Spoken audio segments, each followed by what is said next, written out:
12.3 비상계엄 선포를 둘러싼 내란과 외환 의혹을 수사해온 내란 특검이 180일간의 수사 기간을 마무리하고 최종 수사 결과를 발표했습니다. 직접 발표에 나선 조은석 특별검사는 윤석열 전 대통령이 비상계엄을 선포하게 된 배경을 반대 세력 제거와 권력 독점 유지라고 설명했습니다. 윤석열 등은 2023년 10월 전부터 비상계엄을 준비하였고 반대 세력을 제거하고 권력을 독점 유지할 목적으로 비상계엄을 선포한 사실을 확인하였습니다.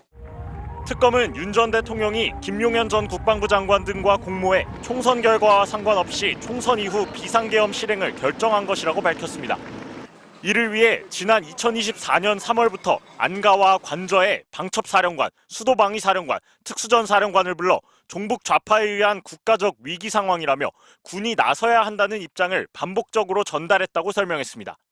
윤 전 대통령은 지난 2024년 7월 하와이에서 한동훈은 빨갱이라고 말하며 비상계엄 필요성을 언급했는데 이 사실을 알게 된 신원식 당시 국방부 장관이 계엄 반대 의사를 표하자 국방부 장관을 김용현 당시 경호처장으로 교체하기도 했습니다.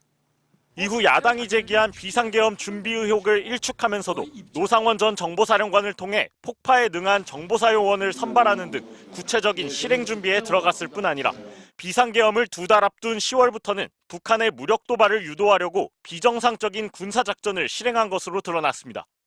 하지만 북한이 실제 무력 대응에 나서지 않으면서 비상계엄 명분 확보에 실패하자 결국 별다른 계엄 선포 사유가 없음에도 국회의 정치활동을 반국가 행위로 몰아 비상계엄을 선포하게 된 것이라고 특검은 설명했습니다.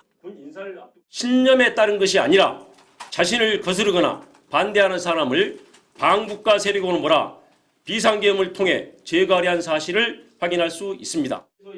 수사 기간 동안 특검은 윤 전 대통령을 포함해 국무위원과 정치인, 군 관계자 등 24명을 재판에 넘겼고 접수한 사건 249건 가운데 215건을 처리했다고 밝혔습니다. 윤 전 대통령 구속 취소 결정에 대한 즉시 항고를 포기한 심우정 전 검찰총장 사건 등 특검이 마무리하지 못한 34건은 경찰 국가수사본부가 넘겨받게 됩니다. MBC 뉴스 송정훈입니다.